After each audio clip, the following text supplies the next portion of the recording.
You are listening to Zen and the Art of Triathlon.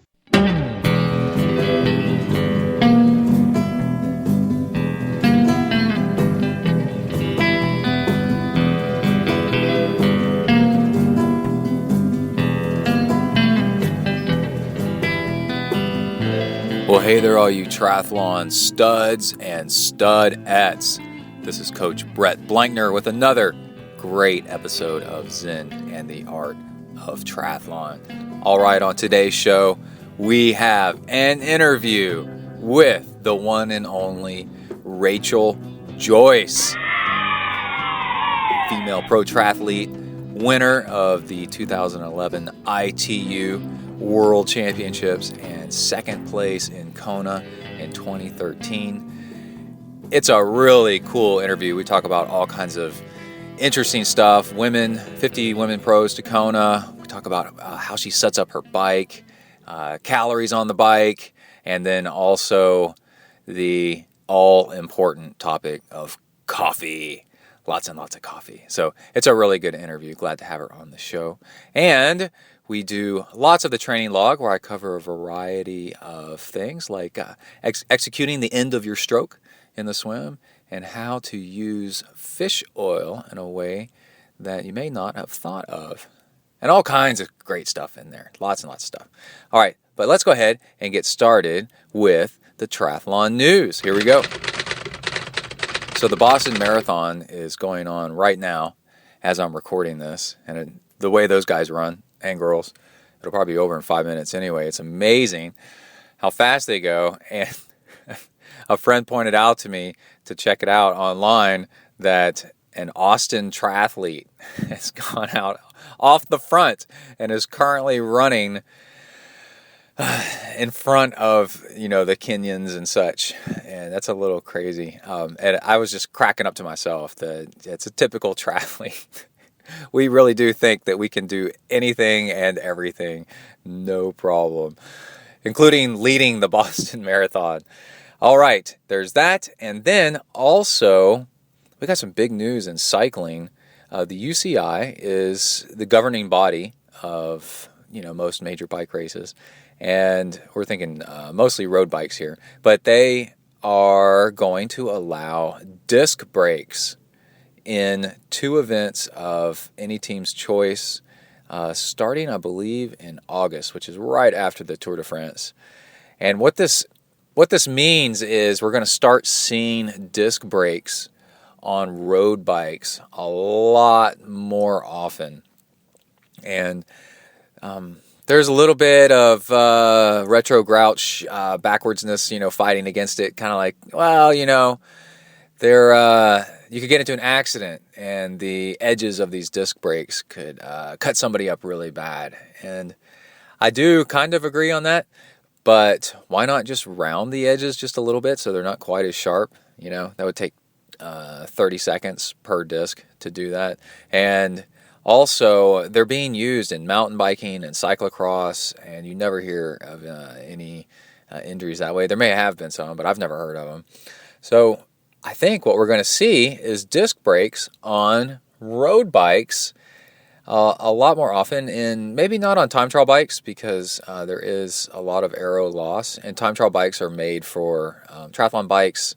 We're already, riding with our hands off the brakes when we're in the aero position, the hands on the shifters and such. So triathlon bikes are more flatter terrain and less technical terrain. So you genuinely don't need, high-powered brakes for that kind of stuff.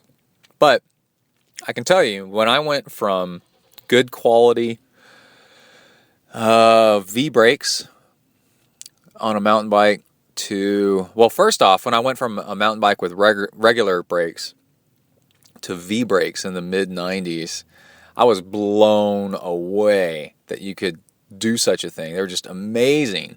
And then now, a few years ago, I got a mountain bike, and I noticed that with the disc brakes, your hands don't get tired. Is the big thing on mountain bikes, because you're constantly braking and you're able to have control of the bike better for longer because you don't have to apply anywhere near as much pressure on the brakes to get them to work. And I would say if you're on a road bike and you ride where it's really hilly and technical and you're always having to use your brakes, that I would definitely go for disc brakes. And then they perform better in the rain and such stuff. All right, there's all that. And then Rotor came out with a new power meter. There's a whole bunch of power meter stuff. Go over and check dcrainmaker.com for all power meter stuff. He's really into that and does really good reviews. But Rotor came out with one that's really fascinating. It fits inside the bottom bracket shell, and so that's the part where your pedals, your crank arms attached in the middle of the underside of your bike, and it uses a torque tube to sense twist, and I think it's left foot only, but I believe the power meter is going to be maybe $700 and something, but I think it's actually easily transferable from bike to bike, possibly, and it runs on a AA battery for like forever. It's pretty cool. So it's a new place to put a power meter, and it's cool to see such a thing come to market. And then also another gadget, the Recon Jet has finally been released. This thing has been, I guess it started on Kickstarter, and it got such huge amount of funding and attention that you couldn't help but notice this thing for, it's been a year or something like that. So you know how Google Glass does like a little head-up display and your peripheral vision, all kinds of stuff. So this is like Google Glass for cycling, running, all kinds of stuff like that. And so you can do sunglasses, you can do clear lenses or whatever. But imagine running along, and in your peripheral vision, it's just showing digits, reading off your heart rate and your pace. It's really fantastic, and it's going to be really cool stuff. There's a couple of downsides still. It is, I think the battery life is only maybe 2 hours or so. And as of this moment, I don't think that they're doing power meter data. But when they do, and they extend that battery life out, I may try to get one of these things. I think it's pretty cool. All right, so that's all the news that's fit to print. And let's go ahead and get started with our interview with Rachel Joyce. We made friends over Twitter talking about coffee. And I asked her if she could be on the show, and she said definitely yes. And we actually had such a great time talking about all kinds of cool things. And I hope to get her on the show again soon. Oh, and I should say that there's a few times where she sounds Skypey. That's where Skype started cutting in and out. And Rachel is not a cyborg. She's not from the future and not made out of electrons and diodes and circuit boards. She's actually just losing connectivity there and then hopping back in. And then when we wrap up the interview, I got some interesting stuff to say about sweat rate and such. All right, that's how we get started with the interview. Here we go. Welcome to the next level.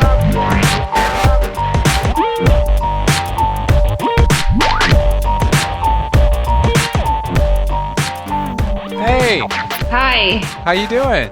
Yeah, good, thanks. How are you? I'm doing good. Are your dogs okay, or your dog? She seems to have livened up a bit this afternoon, so. What kind of dog? What kind of dog is it? A little lab. She's 10 years old, and she had a funny tummy last night, and then she cut her paw. So. And we're first-time dog owners, so we're like, what do we do? What do we do? 10 weeks. What does she weigh? Like 30 pounds, 20 pounds, or is that 10 pounds, or what? Do you weigh things in pounds? I'm getting to grips with pounds. I would say she's probably, I don't know, probably 20, 25 pounds. Yeah. So. I've got a big black lab named Kona. Ah, okay, cool. And he drags me all around the neighborhood. He weighs 85 pounds. He's huge. And I think she's going to be big. Her paws are pretty massive. Yeah. So. Cool. Well, I'm glad she's okay. Yeah. Well, thanks for rearranging. Oh, not a problem at all. So I'm super excited to have you on the show. We got a couple of things I wanted to talk about. Yeah. I was almost late to talking to you because I was reading triequal.com. Okay. And I was reading all of your profiles of everybody that's on TriEqual. Yes. And it's so fascinating where everybody comes from, you know? Yeah. And one of the first things that I learned that I didn't even, I was reading the article by, and I forgot her name, but the editor for Triathlete magazine. Oh, Julia. Yeah, she just wrote something for Outside. Yes, yeah. Yeah. Yeah. And it's a really good article. And then she said that Sarah Gross actually has a PhD in women's studies. Yeah. And that's exactly the kind of person you would think WTC would hire as a consultant to figure out what they should do. I know. So what's new? We just had Hillary Biscay on the last show talking about this, and Thorsten Rad, and so we've covered a lot of the issues with the equal pro women count. Reading that, I wanted to get like your take on things, and then also if just reading the article that was now in Outside Magazine online, I think it is. I know I finally learned one of the points that WTC or Andrew Messick is trying to stick with. That because last night I was explaining to my wife, I was told her I was excited because you were going to be on the show, and she said, "Oh, cool! What are y'all going to talk about?" And I said this, and my wife isn't really like tuned into the whole like triathlon scene as much, like what's going on or everything, and she's like, there's not the same number of pro women as men. And I go, yeah. And I was kind of trying to egg her on a little bit to see, because my wife, she didn't even minor in women's studies, but she took a lot of women's studies classes, and she's got a degree in psychology. And she was like, what in the world is going on? This is ridiculous. But one thing that I learned was, I'm trying to pull up my notes here, that Andrew Messick said was women pro, if they put 50 women pros in the race, then the slower ones will get passed by a bunch of age groupers. I guess men. I don't know. Maybe even eight. There's this thing where there's a whole lot of age group women that won't become pros because they can't get in the Kona. I've heard that. Yeah. And then, but I guess that the slower pro women would get passed by men, and then that would somehow tarnish the image of Ironman. Well, it's just a load of, I mean, I find that really insulting to the women, because I think what he's actually saying is that the pro women would get passed by the age group women. And I think that is his point. Because, I mean, to be honest, there's no shame in being beaten by the top age group men because, I mean, for instance, Carl Buckingham was, like 18 months ago, he was racing as an age grouper in Kona. Now he's a pro and he's podiuming Ironman. So if he beat you when he went 8:40 in Kona, right? Well, good for him. You know, he's just went 13 minutes quicker than the Ironman record for pro women. Yeah. So that's a load of tosh. Yeah. I think what he's saying is that the pro women will get beaten by the age group women.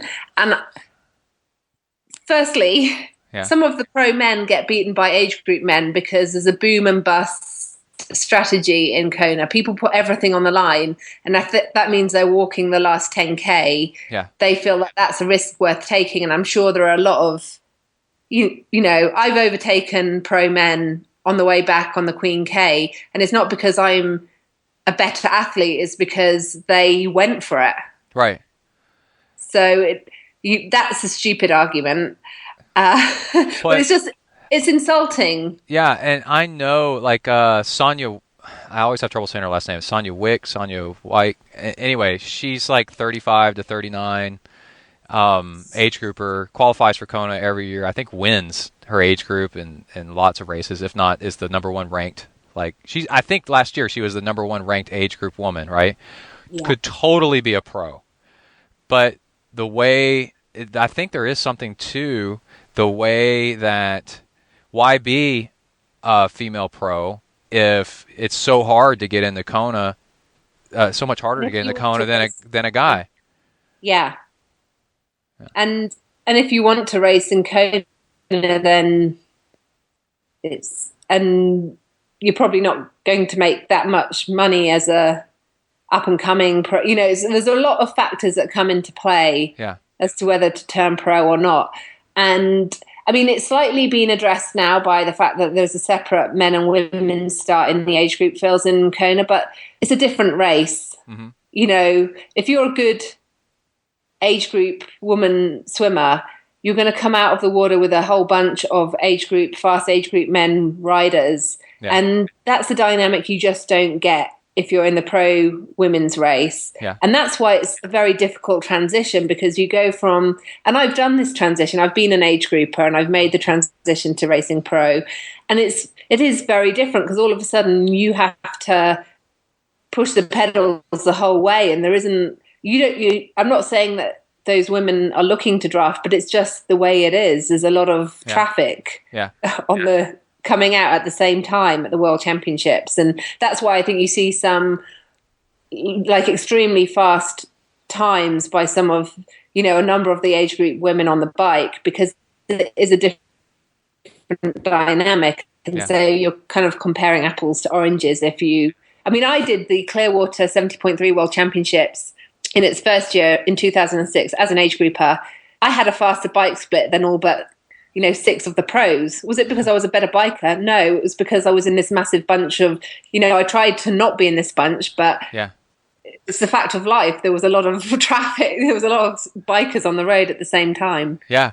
One of my highlights of racing ever was at Ironman Texas. I caught a female pro on the bike towards the end of the bike ride.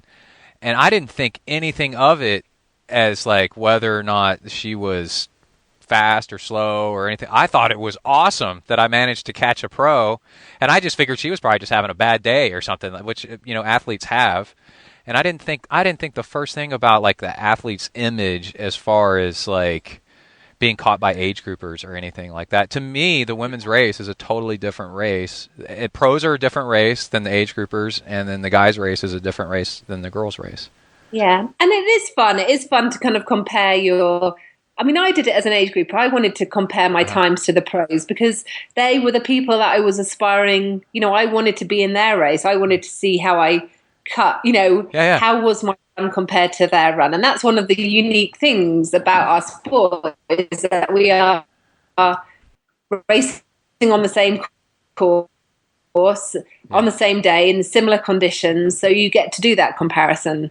But to say that he thinks it's going to kind of, I can't remember the exact phrase, but it's pretty insulting from memory. I think it's tarnish. But to say it's tarnishing sport does he realize he's insulting like 50% of the population with that phrase? Yeah. And you don't have to be a pro woman to be insulted by that. I think any woman would be insulted to say that they've got the CEO of a race organization saying that the sport could be tarnished by the pro women. Right. And it's so ironic, because right after that comment, further down in the article, there was a quote by Julie Moss, who was, pro advocate of having the equal number of women. And it made me think, almost everybody that's my age or older that's doing Ironman, and I can't speak for younger than me, is doing it because of Julie Moss. Like the women, the Ironman was built on the backs of women kicking ass in this sport, and then the director for the race forever that grew the race to what it is was a woman in the second place. Yes. Yeah. And Julie Moss crawling along and struggling was what like brought everybody to men and women alike to want to do this sport, and to think that somebody not doing well or like executing the race, executing the race poorly in a way, his wife goes, "Oh man, this thing's hard.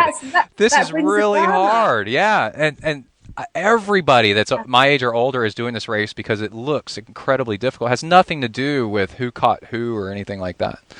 Yeah, so. And no one, I mean, no one takes any notice of, the person that could be walking across the finish line one day could have executed an amazing race the next week. Yeah. That's the way Ironman goes. There can be a huge discrepancy in performance according to, you drop a gel, you don't eat enough, you overheat. Yeah. And so it could happen to men, it could happen to women. And I don't think people judge if that happens. So, I got a couple other things. Like, I saw that you are an editor or something for whatsup.com and or a writer. I write for Whatsup, yeah. Yeah. I love Whatsup's Twitter feed. Oh, it is fantastic. It makes when I watch a race, I definitely have Whatsup's Twitter feed on there, and it provides better coverage than anything, and it makes you forget that there's even a guys race going on.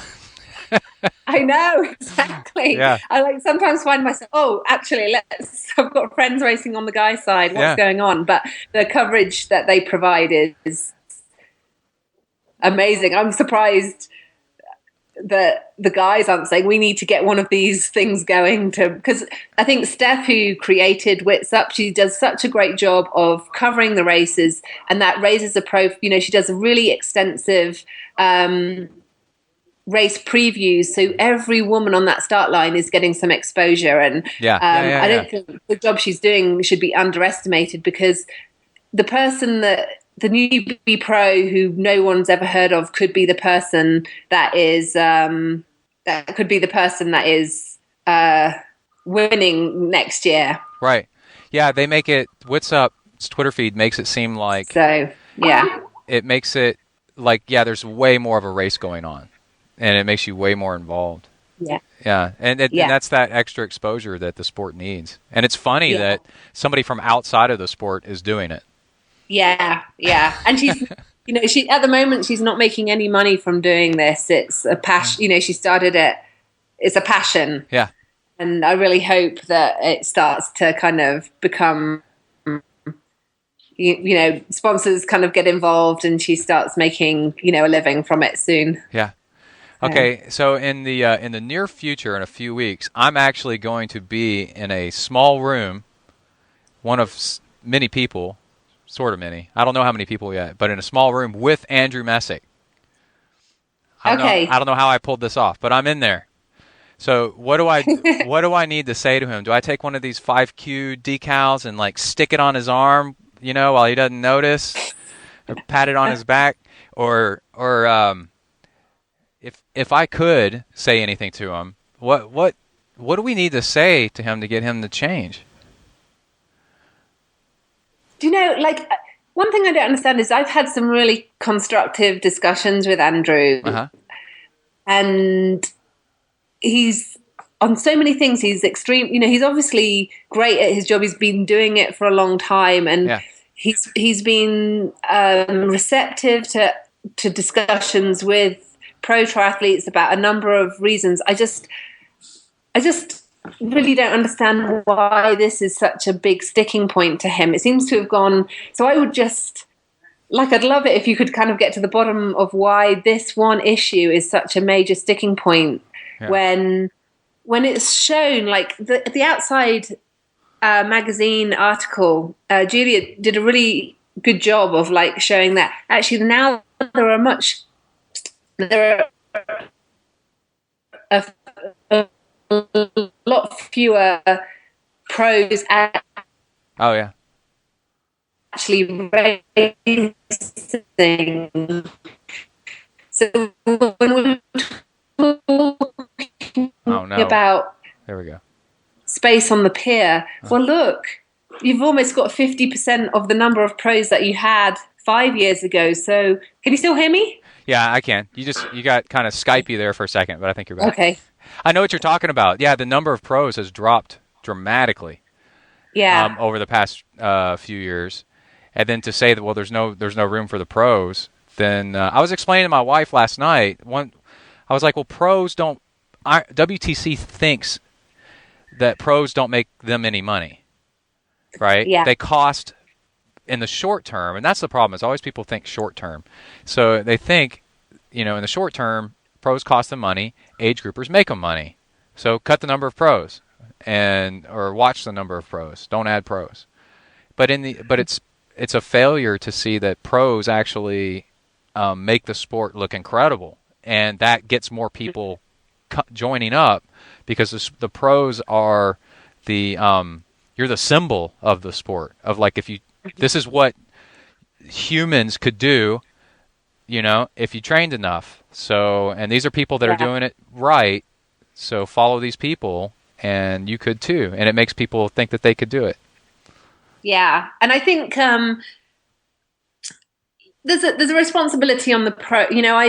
I'm not really interested in just like bashing a company, because I think that the WTC does a lot of things very right. Mm-hmm. And I also think there's a responsibility on the professional triathletes to show that we are valuable, behave professionally, right, and show that we are valuable to the sport, not just to our sponsors, but to the sport in general. And, there's lots of ways that we can do that, and I think we're not doing it enough. Right. I also think that the WTC could use us in a better way, like if they had like a brainstorm and thought about, okay, if we've got these triathletes going to this Ironman, what, other than racing, what else could they do in the lead up to that race, and to kind of make us valuable and add value to their organization. Yeah, you could look at like, the NBA, for example, and how they use pros. Just introducing the pros before the race is just when you go watch an NBA basketball game or a college basketball game, all the showcase and the amazement and the build up of like, here they are, and they're ready to race. It's like it's a pro fight or something like that, And there's actually Ironman triathlons seem to be really primitive in their approach to using the pros. Yeah. I was actually talking to Marinda Carfrey the other day, and she had a great idea about like not even putting the pros on the pier, but having a grandstand, and you can have us, that would be awesome. Like if you had it built up, and because transition is one of there's a bit of action there. Things happen quickly, and that would be a place where you could introduce the pros to the crowd, and then people get to see them running through into T1 and then back into T2. And I think that would be so much better than just kind of like you just disappear onto the pier and no one sees what's happening. But if you made it like a spectacle, that could really add value. People would maybe pay to be in that grandstand, or VIPs from sponsors would want to be in that place. Right. There's a lot of money to be made on spectator fees that Ironman's not taking advantage of. Yeah. Because people have this impression that nobody wants to watch triathlons or something, and I think that's crazy. I think that's just a perception, and lots of people want to watch it. And even if you had more cameras out, sorry, my Maggie's getting lively. It's okay. Even if you had more cameras out on the, people don't really know what goes on out on the Queen K. I'm sure, you don't want to see the full 5 hours of the ride, but if you had a few more cameras out, then there's more opportunity to catch those special, unique moments that like a long endurance events like Ironman brings. Yeah. But it does require a bit of investment on that side of things. True.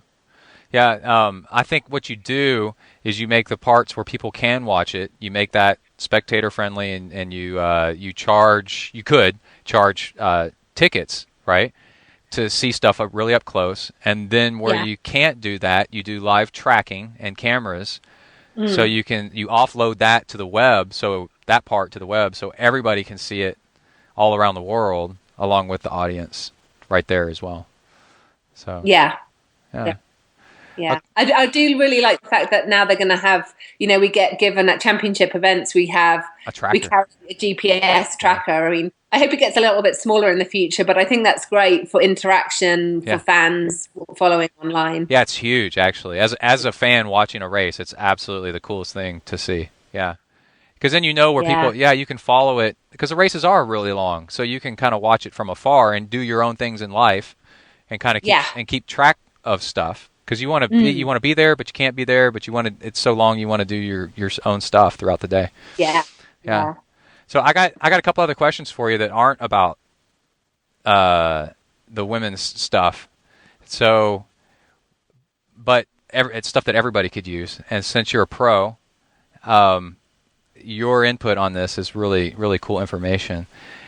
One is, how do you set up, I love to ask pros this, how do you set up your bike? Okay. How do you set up your bike on the, for races? So you come out of the water and you hop on your bike. Like, where is everything on your bike, and what do you have on your bike, and where and why? So I have my shoes on the pedals. Okay. And I use elastic. Is this what you mean? Yeah, exactly. This kind of thing, yeah. So I have elastic. Oh no, we're Skyping out. In my transition bag, if I've got like a long run, so I can have my helmet on and my glasses by the time I reach my bike. Okay. If it's a short run, then I will leave the helmet and do it all once I get to my bike. Okay. So it'll be the helmet will be resting on the aero bars. I have a bottle on the in a cage on between my aero bars. Yeah. Okay. And then I have all my nutrition for an Ironman is in an X-Slab bento box that's kind of screwed into the top tube of my bike. And I have a bottle on the down tube, and then my spares on a rear carrier. So okay, so you have your, when you say spares on the rear, is that, you mean your tire repair kit stuff? Like a spare tub, a pit stop, and a gas canister. Okay. Yeah. And then between your arms on that aero bar bottle, what do you have in that bottle? What do you use in that one? I have a weak mixture of Perform, like an energy drink, the Power Bar energy drink. And I have it quite weak because I did some sweat testing, and while I sweat quite a lot, I don't lose that much electrolyte in my sweat. So it's more important I don't need to replace a lot of salt and electrolytes, but I do need to replace the fluid. So, and then I mostly rely on, I'll have some salt tablets mixed in with the ride shots that I have in my bento box. And then I tend to just pick up water on the course. And then every now and again, an electrolyte drink. So what did you say was in the bento box again? Rice? I have ride shots. So I aim to... What is that? Oh, they're like the Power Bar chewy things. Oh, okay. All right. So... I try to keep the gels for the run. So I might have one gel on the bike. Yeah. With caffeine at about the 100k mark, just pep me up. But otherwise, I just use the right shots. And then once I get onto the run, I start taking on the gels. Okay. I like to switch things up. So how many calories an hour do you think you're taking on the bike? Can you hear me? Yeah, I can hear you. It kind of comes and goes, but we'll be all right. I lost. I aim for between 200 and 300 calories, and I'm not too scientific, so a lot of it is about feel. Mm-hmm. If I start burping, that probably means I don't want any more food for a little while. Yeah, that works for me too. I find because your body's pretty good at giving you signals as to, because you can put calories in, but if you're not absorbing them, they're pretty useless, and they're just going to come back to haunt you on the run. So I tend to try and look for cues, but an absolute minimum of 200. If I can absorb more than that, then I'll eat more than that. Cool. That's really cool to hear. Okay, so then last question for you. I think you are a coffee lover. So what is your favorite kind of coffee? And how many cups a day? I've actually got one on the go as I'm talking. I'm trying to control it. So I've like been substituting tea in the afternoon, although I'm drinking coffee now. Uh-huh. But when I went to Guatemala, I really got into the Guatemalan beans. And so I've been buying the Stumptown Guatemalan bean blend. But that's kind of a treat because it's quite expensive. Yeah. So you grind your own beans and make your own coffee? Yeah, I kind of like we've got an espresso maker, but I like the AeroPress is my favorite at the moment. Ah, okay, yeah. So. And do you drink a cup of coffee pretty much before every workout, so you have that caffeine kick, or not? Not first thing in the morning. I don't have coffee. Okay. So I just have to muddle through the first workout of the day without it. Do you do that on purpose? No, but I'm English. I like my first drink of the day is a cup of tea. Uh-huh. It's a little more gentle, so I'll have a cup of tea, and then definitely like before my next workout, I'll have a cup of coffee, and then if I'm struggling for my afternoon workout, I'll have another one. Oh, okay. Cool. Yeah. Well, awesome. That's all. That's all I wanted to take up your time with today, and I really appreciate you coming on the show. Oh, well, thanks for having me. What's your next race? St. George. Ooh, in 3 weeks. No, 2 weeks. And Okay. then I've got Ironman Texas, which is the big one. Cool. Maybe I'll see you there. Are you racing? Yeah. Oh, just Cool. don't let me be the pro that you catch. I'll try to catch you. You try to not let me catch you. Yeah, okay. That'll be our goals for the race. Yeah. You watch all over Twitter. I'll say I'm going to try to catch Rachel Joyce. Okay. Get a big laugh out of people when they say, "Okay, go ahead." Cool. Awesome. One time I caught Andrea Fisher, who was a great pro. She's probably retired by now. In a sprint, right? We were just doing a sprint. Oh, yeah. Oh, she passed me. I calculated before the race how long it would take for her to pass me. Because it was like a wave start thing, and she was in a different way. And so then she passed me about halfway on the bike, and then I hammered it on the bike to catch back up to her and pull up next to her, and I go, "Hey, Andrea," like that. And then she goes, "Oh, hi." She's like real nice, and she goes, "Oh, hi. How you doing?" And I said, "Good. Okay, bye now, because I can't keep this up." And she just took off, and I was like, "Wow, that was so cool." So anyway, all right. Well, thank you so much. And thank you. With your training. Oh, how's my training?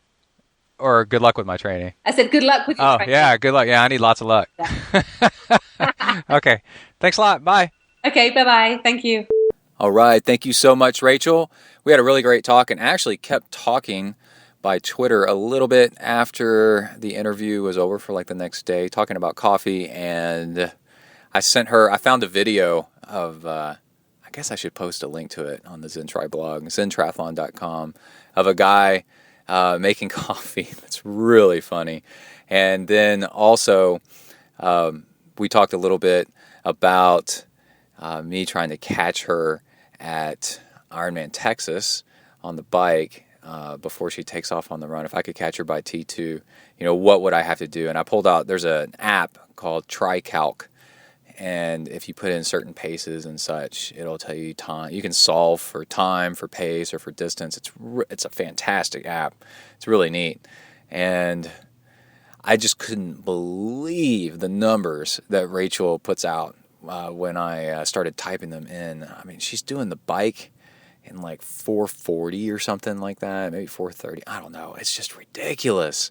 She is a beast, man. It is crazy how fast she is. So we're gonna have a lot of fun at the at Ironman Texas. And then also, I can't get out of my head that she said she got tested for sweat rate and electrolyte loss. And I'm thinking, man, I really need to do that. I don't know where to go. In the college, I live in College Station. Houston, Dallas, and Austin are all pretty much the same distance from me. I live in the middle of all three of those cities. They're all quite a drive, but a quarter of a day's drive, a couple hours, a few hours to Dallas. And I'm wondering if I could go somewhere and get tested for that and get that problem solved. That would be really, really nice. Okay, let's go ahead and give a shout out to a sponsor, and let's do Amrita bars. They are on my mind because working with Donï on the ZenDurance project is so much fun. And we were talking about my breakfast, where I've been known, people have decided to start calling me the Raisin Bran guy. And the swim I did this morning, I tried just eating an Amrita bar before I went. Usually I eat more. And I started debating with myself, maybe, you get up in the morning, have a cup of coffee, and I eat a big bowl of cereal, and then, it's not big, it's medium, small to medium. But it's a lot of calories, and it's a lot to digest, and I'm having to sit around for it to start digesting, and then the first half of my workout, I feel kind of sluggish, because it's still digesting, and all that energy is going to your stomach instead of your legs or your arms. And today, I said, I'm going to try something different. I got up, had a cup of coffee and an Amrita bar, and ate the Amrita bar slowly as I was driving to the pool, and got to the pool and had a fantastic, absolutely amazing swim workout. The energy was just perfect. And actually I had a little bit of butter in my coffee just to make it taste good. So I should mention that. And fish oil, which we'll get to later in the fish oil pills. We'll get to in the training log here in a minute. But anyway, I had just this fantastic workout, and it had everything to do with an Amrita bar. So Amrita bars are super healthy, super clean, super duper. They're just fantastic, and you can get them for 15% off. They have all kinds of different flavors, and Amrita is spelled Amrita, and they're a huge supporter of the podcast. 15% off with discount code ZEN, all caps, if you go to amritahealthfoods.com. And you just Google Amrita and get to their site. Remember, it's discount code ZEN, and you get 15% off. And they're just, man, I just love them. And I just love it that they're a sponsor of the show. And they actually have the coolest gear. The color of the logos and everything is super cool. And Arshad, the owner, has actually been on ZenTri, and it's so great.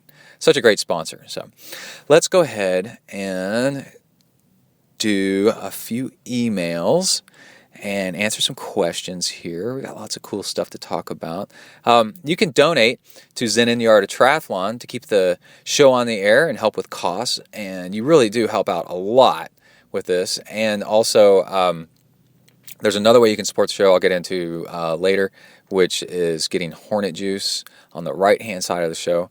And this is a mix of emails, of donations, and responses to buying and trying Hornet Juice. So it's a lot of fun to go through this. So we've got donations from Ken Soderquist, and then Il Sonier, and Kurt F. Oh, and he wrote an email. Let's open this sucker up.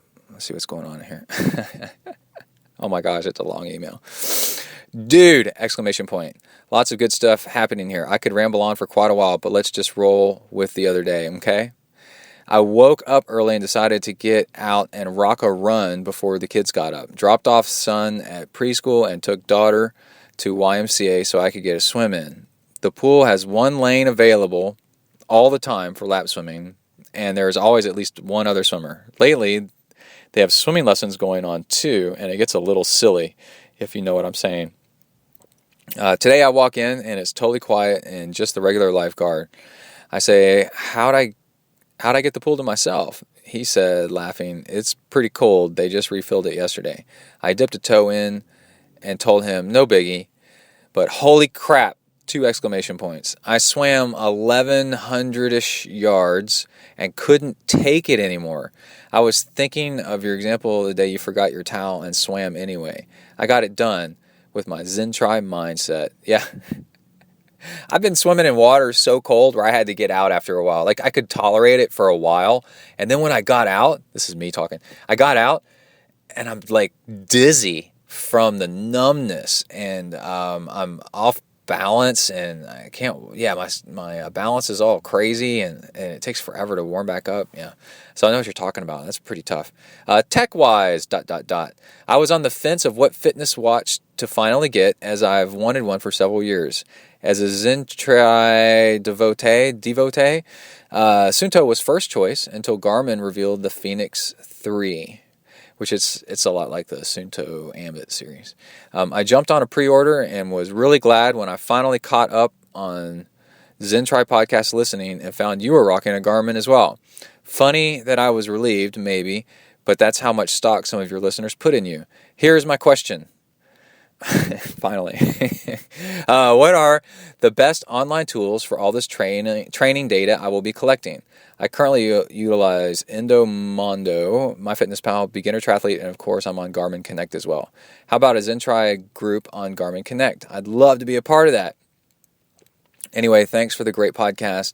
I may have taken a few years off from triathlon activities, but I have always stayed a listener. Now I'm back at it and plan on supporting you as much as I can. Cheers, Kurt, Fifth Circle, Fossen.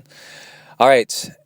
Where do you store your workout stuff? Well, the industry standard is not Garmin Connect. It is Training Peaks, because it covers everything and it is the most technical and most detailed. And you can pretty much dumb it down to whatever you need. So it's one of those things where it's like a car that will turn into a truck if you need it. It's like an El Camino or something. But it's not the easiest, and it's the user interface kind of whatever. But the tools, go through a tour of how to use it, and the tools are amazing, absolutely amazing.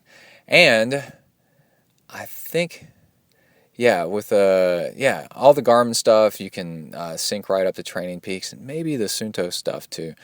But I love Training Peaks, and if you ever get coached by somebody, I almost promise you they're going to say, I coach through Training Peaks. So I coach through Training Peaks myself. So I coach through Training Peaks, and if you want me to coach you, you're going to have to start logging the Training Peaks. So you might as well go ahead and get started now.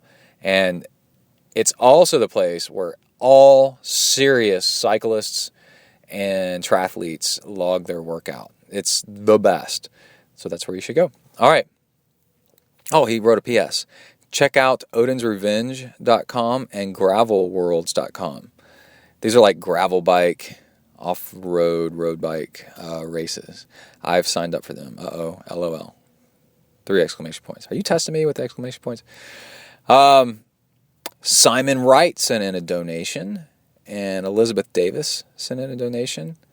John, this is a funny one. John Burns donated to the show and then turned around and canceled his subscription immediately, like within half an hour. I was like, what the hell's going on here? What's up, dude? But I figured he was like, oh, wait, I don't want to be donating anymore after he saw it donate, and then he canceled it. But, man, come back.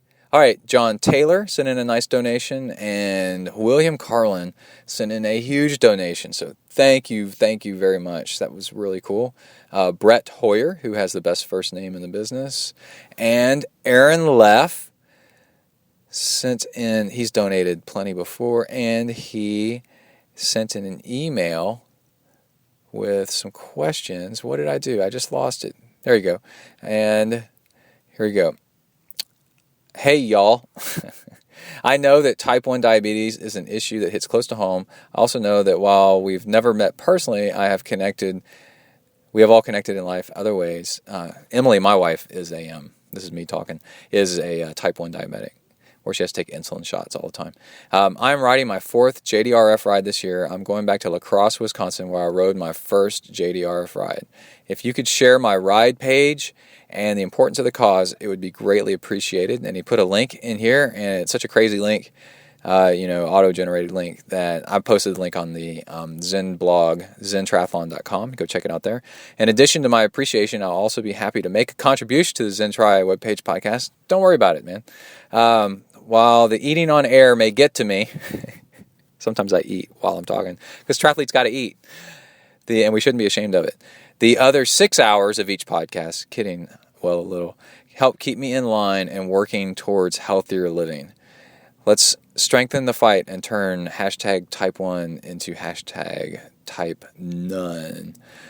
Cool, man. So go check out the link on the blog, zentriathlon.com, and support Aaron. And y'all, with your upsetness over a 3-hour podcast, y'all crack me up. Of all people that would be able to have the endurance to listen to a longer podcast, you think it would be endurance athletes. There are so many shows out there that do 2, 3, 4-hour podcasts. And when I put out a show that's that long, I get all these comments like, oh my gosh, it's so long. You will be okay. You're an endurance athlete. All right. Let's go back to donations. We only got 2 more. Melissa J. Budo and Connor. And Connor sent in a note. And, oh, here it is. Hey, Brett, I've got a question about running with a dog. I always hear you running with Kona. That's my big black lab. And was curious if you had to train him especially in any way to run with you. I have a puppy on the way that I plan to run with frequently, and I want to do the training right so I don't get dragged all over the road and the dog doesn't dash out somehow and get hurt. Okay, you'll hear later in the show my dog dragging me all over the place. So he's not that great, but I have run with lots of dogs and trained them all to be somewhat runnable. Each dog's a little bit different. My greyhound was so obedient on the leash that you could just tuck the leash into your jogging, the hip band of your jogging shorts, and that was enough to keep her by you. That's crazy. But she's kind of fragile, so she didn't want to pull real hard because they're so light boned. I guess it hurts or something like that for them to pull really hard get pulled on their neck. And but what you do is you run with them a lot. And over time, they learn if you're consistent. And you always say the same thing for left turn, always say the same thing for right turn, always say the same thing for get up on the curb. I say up. And dogs can understand a whole bunch of basic words. And it's not really so much the word, it's your tone and the hit of the word. Dogs understand their own name, for example.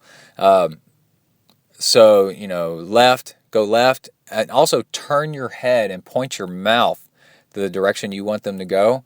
When you say left, and they can hear your voice being projected to the left, and that works and lets them know which way you're going. And so Kona and I do left, right, up to get up on the sidewalk, cross to cross the street, and he's pretty obedient. But when he sees a rabbit, he's just dragging me down the street. And we've done dog lessons, and to fix him of this problem, I'm pretty good with training dogs. And to fix him with this problem is it's going to take a dog trainer, which would be hundreds of dollars to get this out of him. And I keep thinking someday I'm going to get it done, but I just haven't yet. And I don't know what to do about that. Okay, so you can support Zen and the art of triathlon. Oh, wait, you can run with some little doggy biscuits in your pocket or in your hand, and then when they do something correct, or you don't want them to run too far away or pull too much, you feed them dog treats as you go along, and it works. It works really well. And some dogs can be picky, and if one kind of dog treat doesn't work on them, you can always go back to the basics and do lunch meat in a Ziploc bag, and they will flip their lid over lunch meat. They'll do whatever you say. It's pretty amazing. Okay, let's see. We are about to get into the training log. Like I said earlier, has a whole bunch of cool stuff in it. I should give a shout out to Sound Probiotics, which is a probiotic, it's food for the good bacteria in your gut. There's so much news and science and health information coming out about how bacteria in your digestive tract are actually so powerful and so important to health, unlike anything that any of us have ever thought before. And if I was just listening to the Rich Roll podcast, for example, and the big thing about being vegan that makes you so healthy compared to being a meat eater, for example, if you listen really closely to the interview with the doctor who's got credentials out the wazoo, it's crazy, is that your when you eat vegetables, enough vegetables, you grow a nice colony of good bacteria in your guts, and those bacteria are actually probably what makes you live longer. So it's the bacteria from eating veggies in your guts. And since I've started Sound Probiotics, I keep knocking on wood. Since I started Sound Probiotics, which is made specifically for athletes, by the way, I have not gotten sick at all. And other people around me have gotten sick, and I have not. So I'm pretty stoked about that. I sound like I'm happy other people got sick, and I'm not.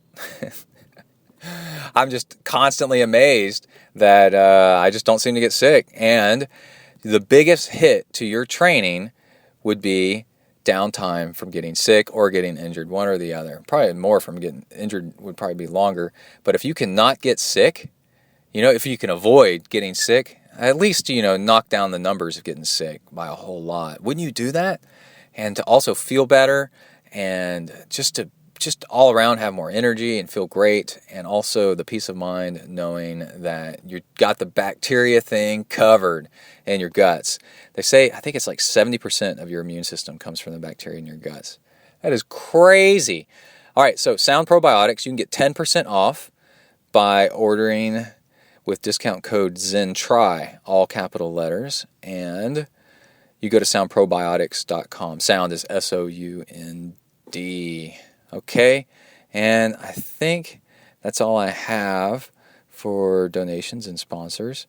So let's go ahead and get started with the training log. Had a lot of fun on this episode. I think maybe at the beginning of this one I was kind of wiped out, and then my energy levels came back up, and lots of cool stuff. I talk a lot about swimming, and like I said, fish oil for like the third or fourth time, and just lots of really cool stuff, and lots of running with the dogs,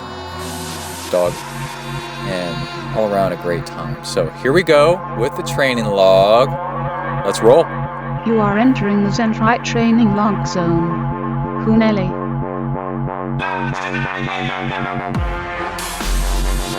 Hi everybody, my name is Brett. I'm a triathlete. Hi Brett.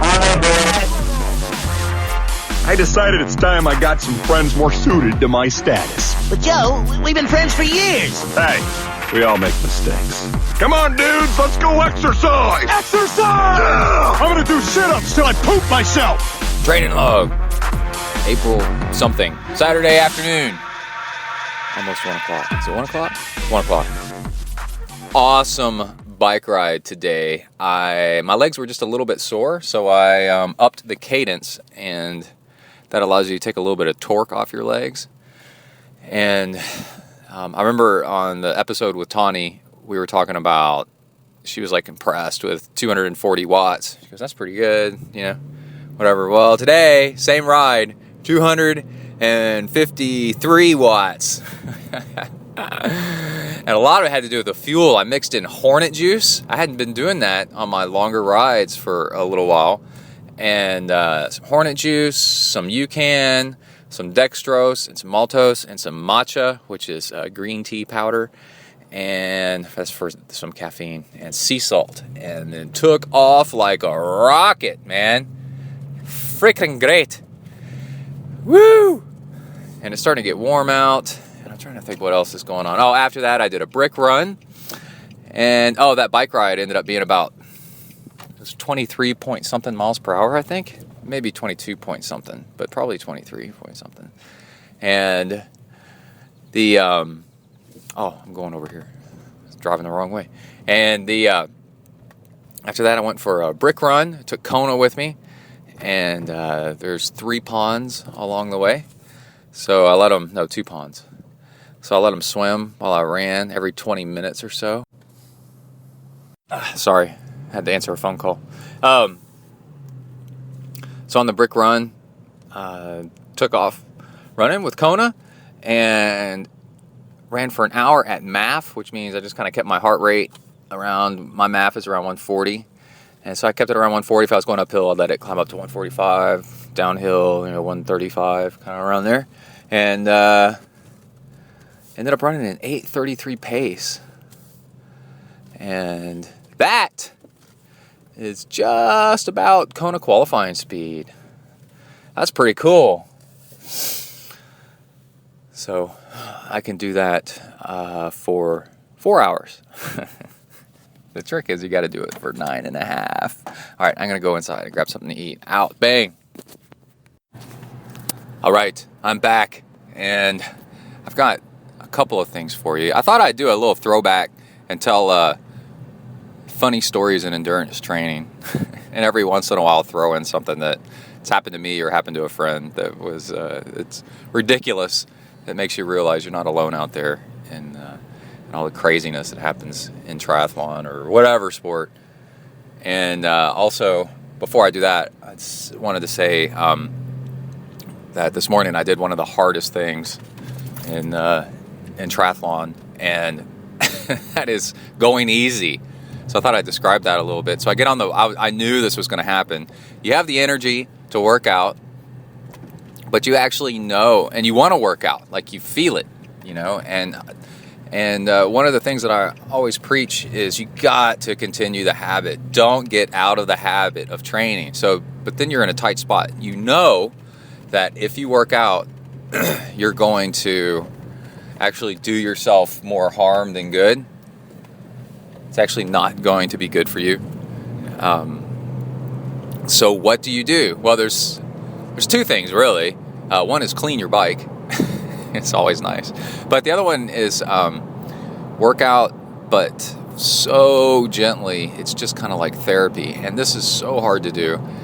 But I managed to pull it off this morning. And I thought I'd describe how. I got on my bike, on the trainer, and I just pedaled easy. And for the longest time, I didn't look at my heart rate at all. Tawny got on my case about, oh, don't be afraid of the heart rate monitor. I'm not afraid of the heart rate monitor at all. Ever. I've worn my heart rate monitor to parties. I've worn it sleeping overnight to see what my lowest heart rate is overnight, so you get your best resting heart rate.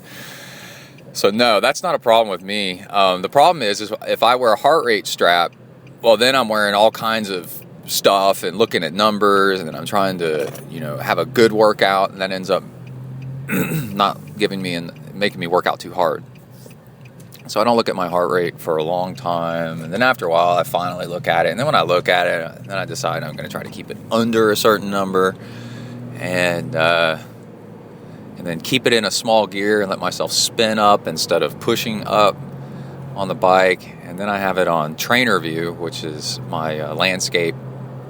It's made by realtimeathlete.com, so I'm pedaling through New Zealand. And then I also have my headphones on Pandora music, listening to the meditation channel. So it's, dong, dong, dong,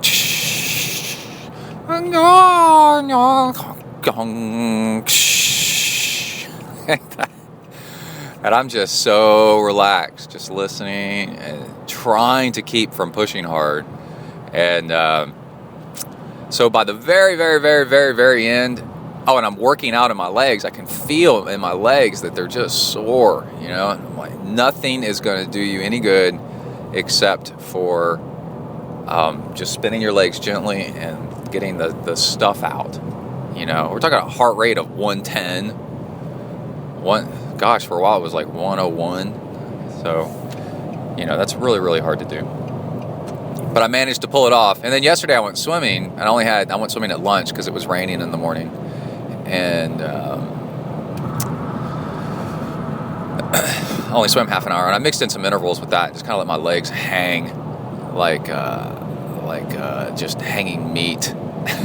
Oh, did I say I had an awesome bike ride where I did on Saturday, a few days ago, I did 254 normalized watts for 3 hours, and then ran at an 8:33 pace after that for an hour, 7-something miles. And I did it all like really high cadence, and it just trashed me.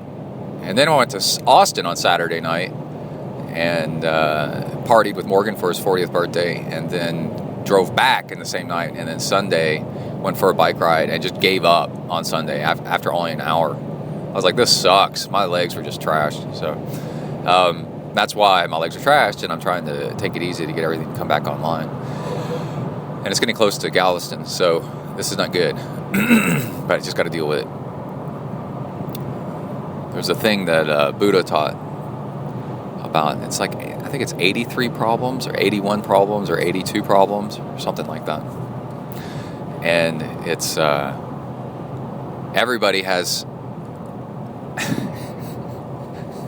wait, how does it go? Everybody has 83 problems, but the 84th problem, I've got the number wrong, I'm so sorry. But not everybody has the 84th problem, and the 84th problem is the real problem. And then the monk, talking to Buddha or whatever, said, well, what's the 84th problem? And he said, thinking that you shouldn't have any problems, right? So everybody's got problems, so it's all right. But anyway, let me tell you a throwback story. I was in college, and my buddy and I were mountain biking a lot, and we entered into a race. And I'm used to riding around here where it's kind of challenging, but not really, and kind of technical, but not really. But it's all I'd been riding. And the race is out in Smithville, Texas, which is starting to get into I wouldn't call it the hill country yet, but it's really rolling and steep. No mountains or anything like that, but technical. And I sign up, I think, for the novice race. There's novice, expert, and then pro. And novice does like 1 lap, expert does 2, pro does 3. I may have signed up for expert because I thought I was cool, and then only did 1 lap.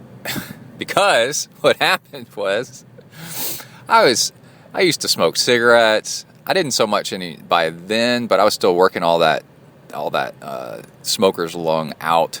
Only been about a year or two since I'd quit, and I thought I was in good shape, but again, I was not in good shape whatsoever, good biking shape, because, and I think it rained a little bit, and this terrain is just crazy hard, and I take off riding, and I'm like, man, I'm going to do really good. What's it going to be like to be on the podium? What a joke. I got my ass handed to me so hard, so fast, so early in the race. I was like, holy crap, I am way out of my league. And then I remember the funniest part, I'll never forget, where my dignity was handed back to me, or taken away, I don't know, whatever, was it was kind of towards the end of the loop, and I'm trying to climb up this hill, and I've fallen off so far off the back, and I'm trying to climb this hill, and there's a little bit of crowds around, spectators, and not much on this one section, and they're cheering, and I figured I was off the back, way off the back, like I'm the last one, and then as I'm going up, I'm losing traction, and I start to fall over backwards, and I'm exhausted, and I fall off to the side, and I grab onto a tree, and I start pulling my sorry ass up slowly, holding onto a tree because I'm so sucky at this and trying to work my way up this hill. And then this old lady with gray hair, I remember I'm like 23 years old or something like that. This old lady with gray hair starts pedaling up behind me and then passes me just up the hill, and then I hear a spectator on the side go Mima, or Granny or something like that, but it was their grandparent. So I literally got passed by a grandmother with gray hair on a mountain bike in a race, and I was just like, holy SH something T, I suck at this.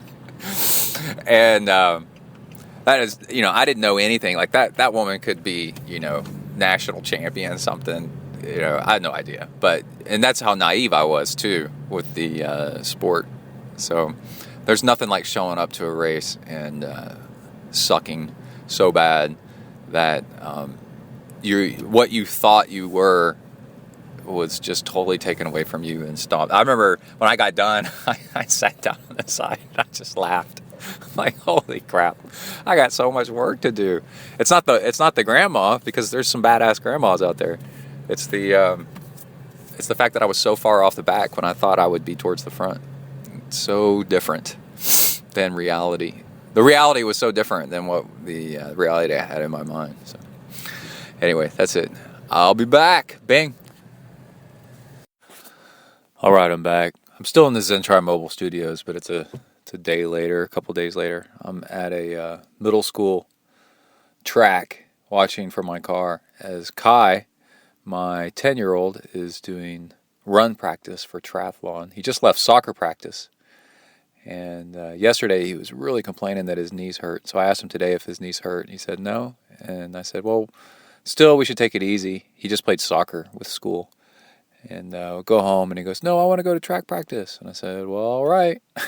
So I dropped him off there for a bit, went to Subway, grabbed a turkey sandwich with lots of veggies on it, and also provolone cheese I saw they had. I was like, oh, I love provolone. And look at Kai go. Look at him go, man. Go, Kai, run. And he's gifted with my running, which means he's falling behind. Running's hard, man. He's not as fast twitch as some other kids. But anyway, we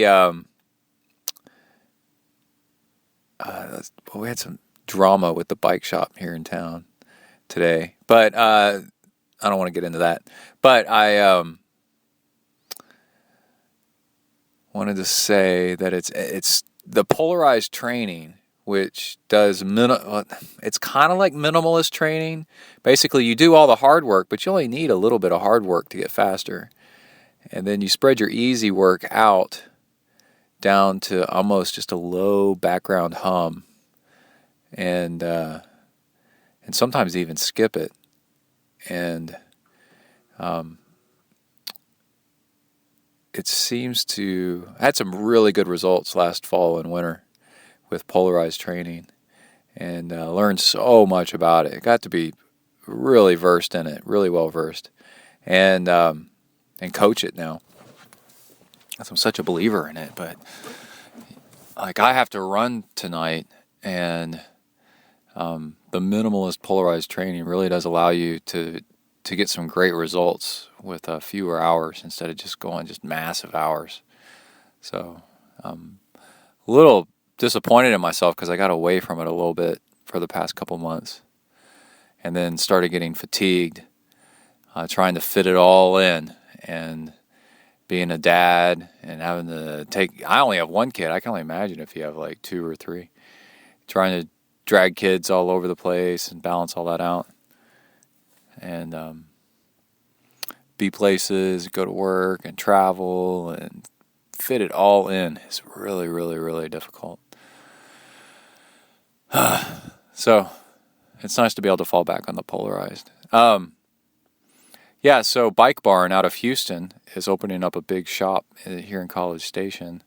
And what's sad is I was talking to the guys at Aggieland Cycles, which is my old bike shop, my bike shop, said that Specialized is only going to serve one bike shop in town, and they've decided they're just going to serve Bike Barn and not they're going to serve this new shop, Bike Barn, out of Houston, and not serve Aggieland. And that's just going to kill Aggieland cycling, because they rely heavily on Specialized and the huge variety that Specialized brings with them. They don't have just bikes, but they have shoes and saddlebags. I mean, just all this stuff. And you could tell the guys at Aggieland, guys and girls at Aggieland, are really disappointed in Specialized not allowing them to sell Specialized at their store as well anymore. It's really sad. It might kill off this bike shop that's been here in town for 30 years, or however many years. All right, I'm back, I think. Anyway, it's just sad. This, it's one thing. You're like, oh, well, that's capitalism, and that's, new business. You got to be ready for a new business coming town. Well, yeah. And, the local bike shop scene, having to deal with a bigger bike shop coming from a bigger city, setting up shop in town. That's competition, and that's where you do customer service, and you distinguish yourself from the big guys one way, and you compete. But when your biggest thing that you sell, it has now been forbidden for you to sell, and the other bike shop gets to sell it, it's kind of like, what? What the heck? So Specialized, please, let Aggieland Cycles sell Specialized stuff, man. You're going to kill them off. And they've been in the community, and they're a great bike shop, big bike shop, and they've been in the community for forever. Never. So, anyway, that's my rant. It's kind of sad. Okay, so that's it. I got to go run. Out, bang. All right, I'm out on a Zen run with my doggy, Kona. Really easy pace.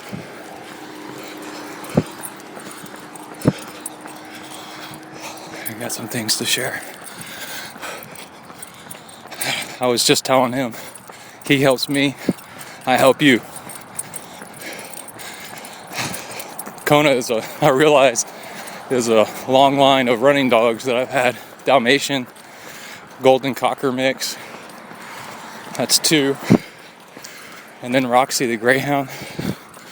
And now Kona. So what is that, 4 dogs over the years? I can only be the buddy of so many at a time. But I've realized I'm a runner that runs with dogs. I always have been. Always. I just realized that. Except for when I was a kid. I didn't have a running dog. My brother and I tried to leash up our Himalayan cat. If you've ever seen one of those, you can imagine what that was like. That was a no-go.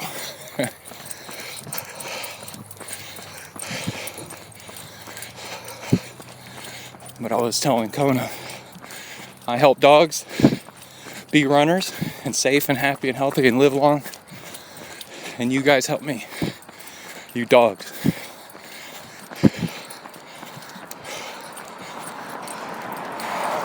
Totally.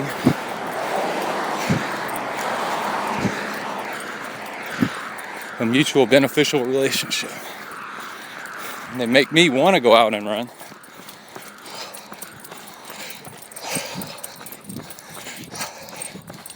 And also protect me somewhat while I'm running.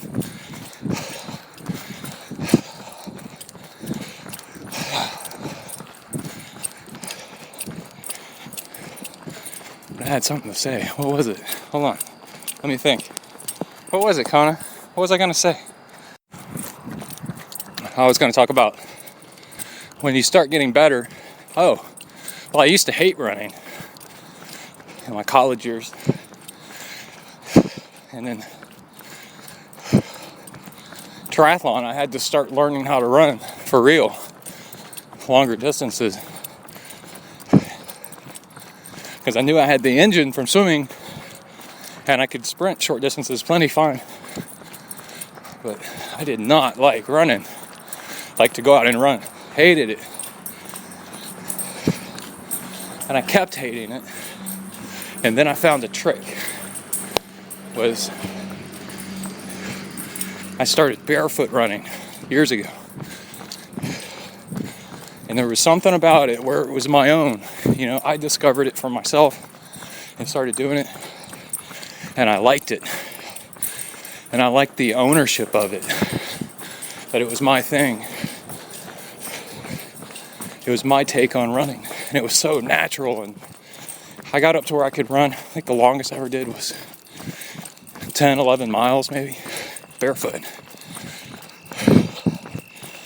streets, sidewalks, all kinds of pavement, even on dirt.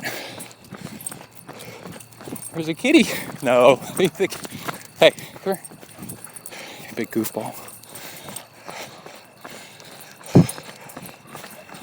And after a while I quit because I got where I was running enough, where I was a good enough runner. I wanted to go faster. And you can only go so fast barefoot for short distances. And you can only go so long before it really starts to mess with you, in my opinion. Leave the kitty alone. What are you doing? Oh my God. It's like a Wolverine. Come on. Leave it alone. Let's go home. I was just talking about how you were good to run with.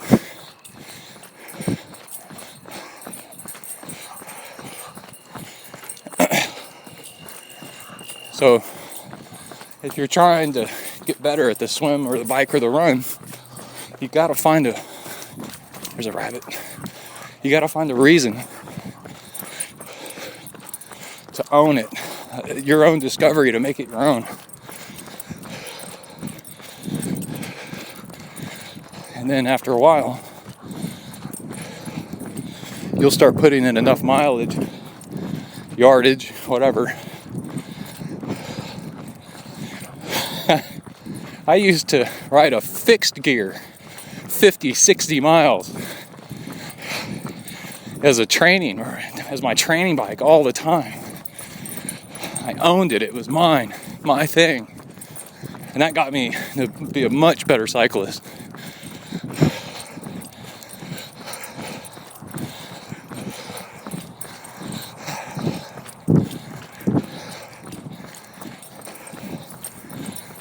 And then it got me to the point where I realized that kind of stuff was holding me back.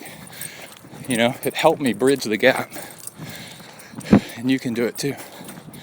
And the last thing I wanted to say, then I started wanting to do better in races and realized I was finally good enough where I could really compete, you know, with normal gear. I was like, oh, this normal gear is fast and fun. But it took me like my own path of discovery to get there. And we're all like that. We all take our own way and then end up in the same spot anyway, because we're all human. In the end, we all want to be fast or whatever. Get back into the group, back into the tribe. So anyway, take your own path for a while. Do your own thing. Get good at it. When you join back up, you'll find that you're actually a lot faster than you used to be. A lot better. A lot wiser too. Hold on.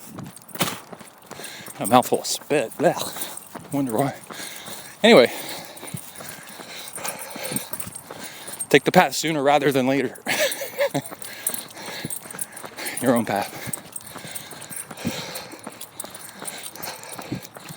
But also, another way to realize that you're getting better and faster is by accident.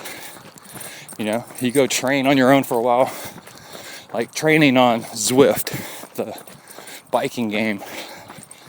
Then you go back and ride with your buddies, and not on purpose, but on accident, you're dropping them on hills. Kona, I think we need to get over to the other side of the road. Come over here. So one thing I noticed was with me was all of a sudden recently with the polarized training, until that really works for me in my schedule, because all of a sudden I started getting podium slots on Strava on my local rides around here without really trying. Now we got some nut job stuff over here.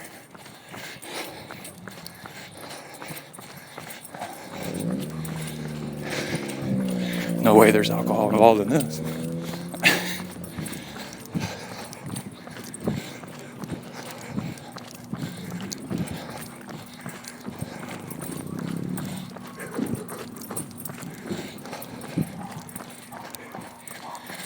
So on Saturday's ride, I was like, I'll go look on, like 2 days later, I was like, I'll go look on Strava and see how I did out there. That was not the point of the ride. The point of the ride was a high cadence ride at MAF, right? Well, turns out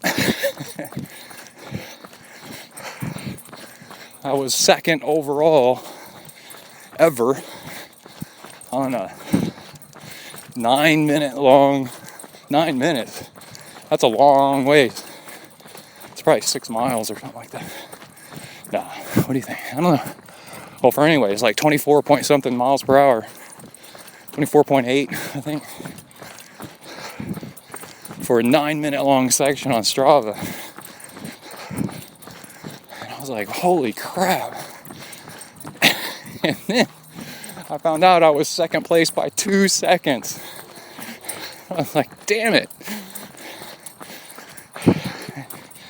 If I'd gone 2 seconds faster, I'd have another. I don't have many, I only have like 2. Maybe 1 now. Me and Gary are always fighting over them. I'd have another King of the Mountain on Strava. But the whole point is, it was by accident, That's when you can tell you're getting good.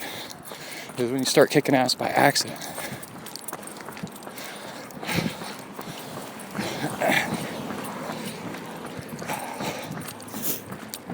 It's like I always say, my definition of when you're a triathlete is when other people start calling you a triathlete. You get introduced at a party or something like that. Like, this is my buddy Billy. He's a triathlete.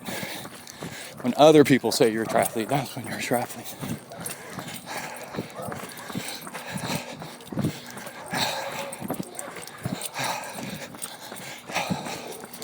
All right, let's wrap up this run. Gotta go. Come on, Kona. What do you think? Are we almost home? All right, nice morning swim. Good open water simulator. I had 2 big fat guys on either side of me swimming butterfly. So it's womp, womp, pushing massive amounts of water over the lane rope. And there's a threshold of where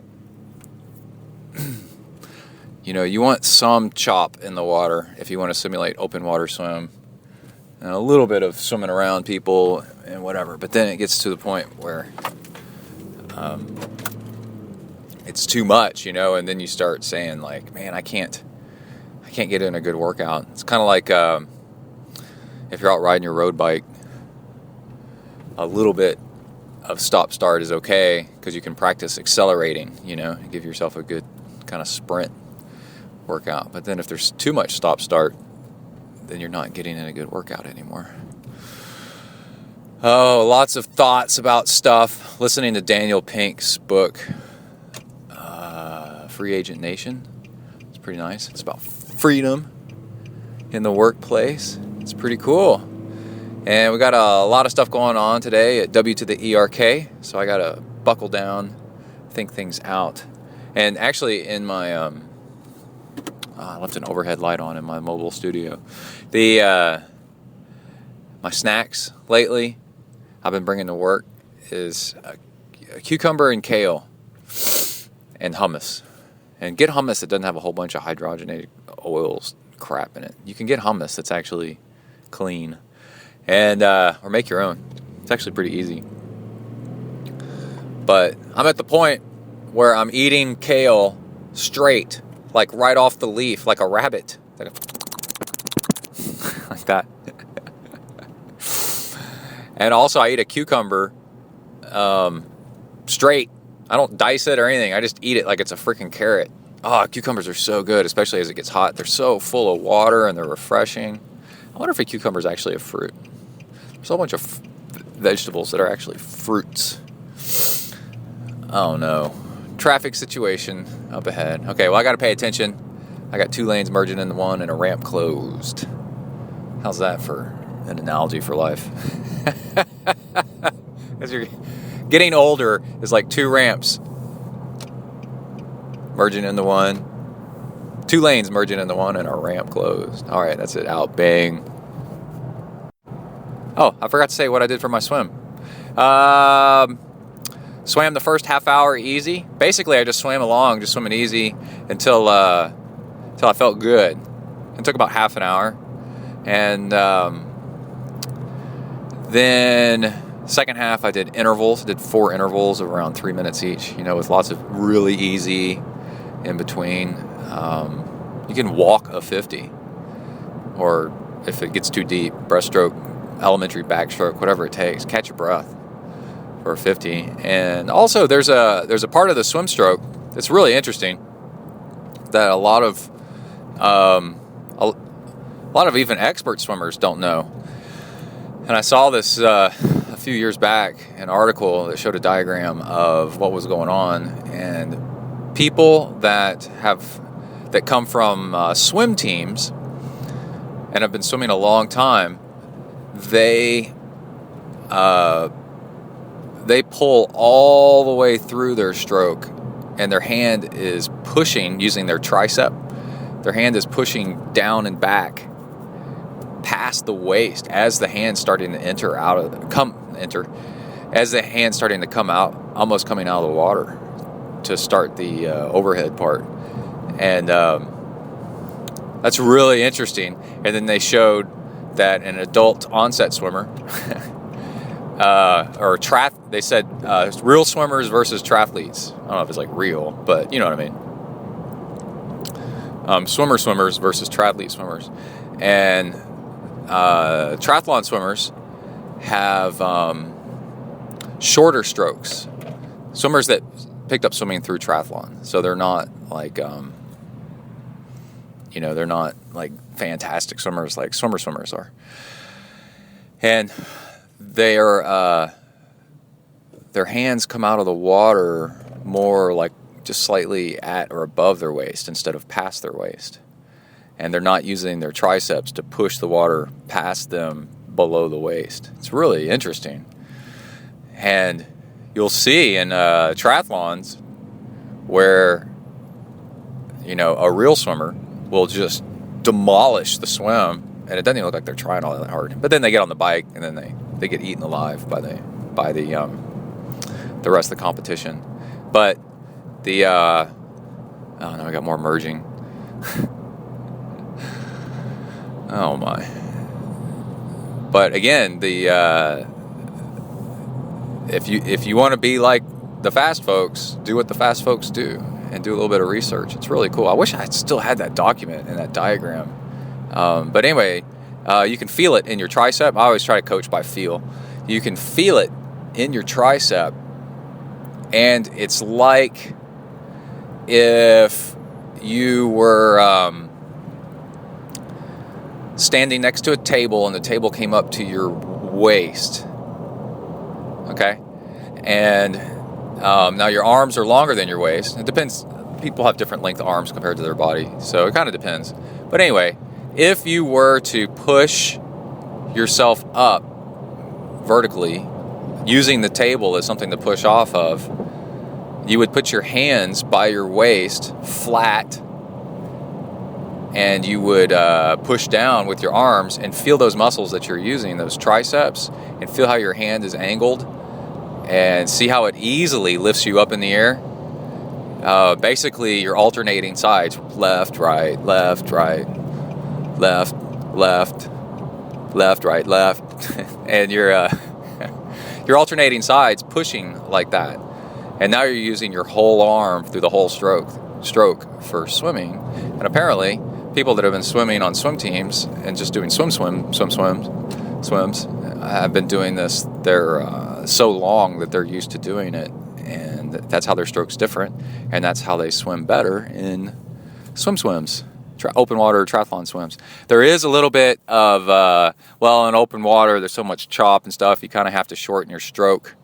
Yeah, maybe a little bit, but making yourself like a torpedo and just swimming smooth regardless of what's going on and ignoring all the chop and just swimming does have a lot of value to it. I've done a lot of open water swims where it's rolling and flying all over the place and you can't see jack. And basically you point yourself in the direction you want to go and just swim smooth like that, and it works, especially if you're wearing a wetsuit. And in racing, sailboats and motorboats, and there's a few like cutting edge boats where they actually slice through the water and will pierce the waves instead of riding up over them, because riding up over them, up and down, wears you out and fatigues and slows down the craft. So if you just swim smooth and straight and kind of ignore the waves and just swim through them and pierce them and just do what you're supposed to do regardless of what's going on, it settles you down, and you know you're making forward progress without fighting the ocean, which is a losing game. You don't want to do that. All right, that's it. I got to go. Bang. All right. Really great morning run. Running legs are back. I'm running with Kona. You hear the birds. Got a Ziploc around my recorder so I don't get sweat all in it. I made a 3-hour fuel bottle on Sunday, and if you listen to me and Tawny talking, on Sunday I didn't work out and I was mad about it. I went for like an hour and didn't have a good workout, so I cut it short. But I've been using this fuel bottle all week, just keeping it in the fridge and using it when I can. It's just got a little bit of hornet juice in it, which is nice. And man, you can feel that stuff. And my running legs are back, finally. I was running along feeling really strong. I haven't looked at my numbers yet. The first half was a little weak because I was just kind of settling in and my food was digesting. My muesli, so I was eating for breakfast with coconut milk. But let's see.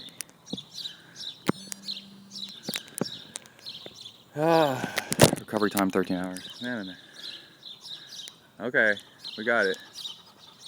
Oh, had a 9:06. That's not very fast. I thought I was running faster than that. But anyway, it's I think the second half was really nice. Probably an 8:20. And had a couple of things.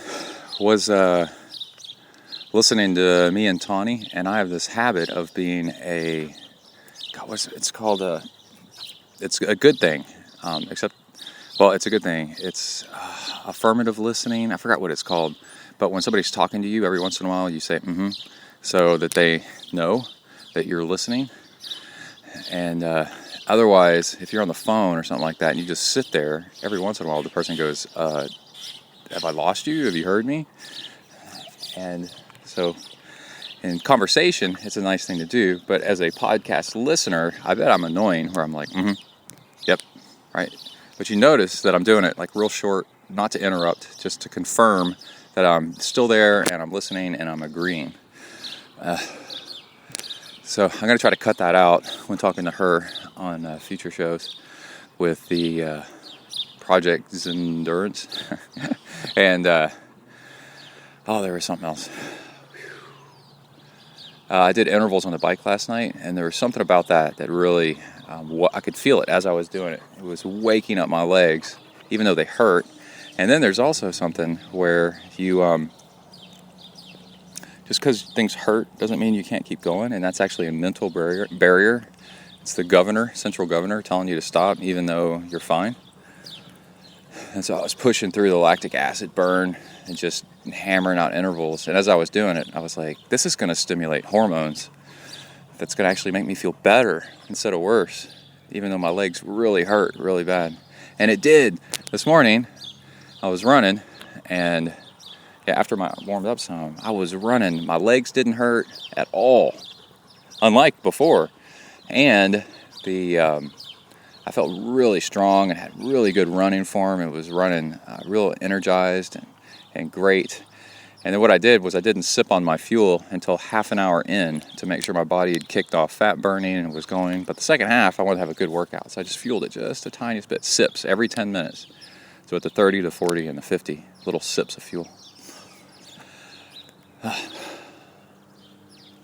And I guess I'll talk about it now. Fish oil. So if you're all into eating some fat with your coffee to kind of kick off fat burning in the morning, so you're not sort of sugar dependent, but you're like, I don't know if I want to put butter in my freaking coffee. I've got an alternative for you that's actually something that everyone would agree that you need more of, and it's fish oil. So I take 2 fish oil capsules and pop them in my mouth, crush them up so they leak all out. It tastes all nasty like cod liver oil or whatever it is, and then wash it down with coffee. And first sip of coffee, the flavor's gone. You don't even notice it. And then you've got your tablespoon or so of oil. It's probably not a tablespoon of oil, and and it's actually really healthy for you, and it's something that everybody agrees that you need more of. And then you can quit the controversy. All right. Hey, Kona, you ready to go inside? Thank you for running with me. Yes. I love you. Okay. Out. Bye. All right, I'm back. You can hear I'm in the bathroom, about ready to hit the shower, and I remembered what I was going to talk about a second ago. It's so much crap.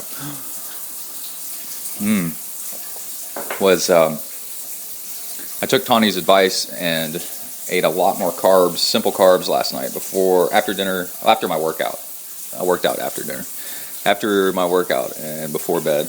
And then the other thing is, so I'm running along, and listening to music or while you're running or riding your bike is actually kind of meditative. You just listen to like droning on, turn it down real low so that it doesn't interrupt your thinking, but it's just nice and kind of motivational. So turn the volume way down so you can just barely hear it, and then let your mind wander, and it's meditation. Things that are important to you that are working in your subconscious will start popping up.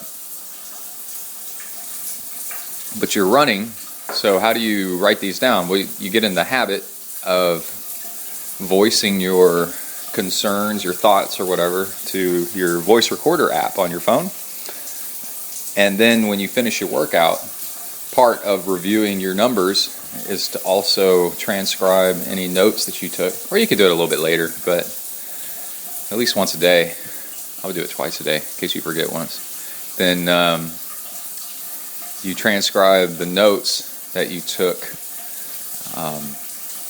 into your to-do list. So like while I was running, I was like, man, I need to remember to find my running belt for my race that's coming up, because I haven't seen it in a while, right?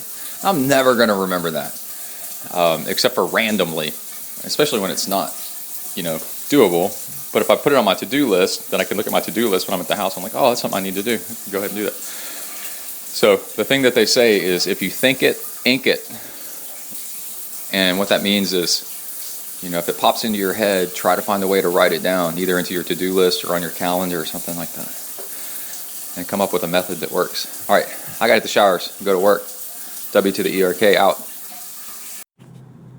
All right, let's go ahead and wrap up this show. Thank you for joining me this week. No interviews, just lots of fun and chock full of training tips, training and lifestyle and time management tips. So always glad to bring that stuff to you. And if you found any of this stuff, all this awesome stuff, enjoyable, useful, then keep ZenTri on the air. Give some love back. And go over to zentriathlon.com and support the show. There's 2 easy ways to do it. You can do a donation by PayPal, which is the easiest way by far to help out the show, and also to do it yourself. There's all these like Patreon, and so I found a new one last night, Fitter, I think. Anyway, but those require you to join up, and so many people already have PayPal, so you don't have to join anything. You just click a PayPal button, and then I left it up 2 different ways, so you got those 2 options as well.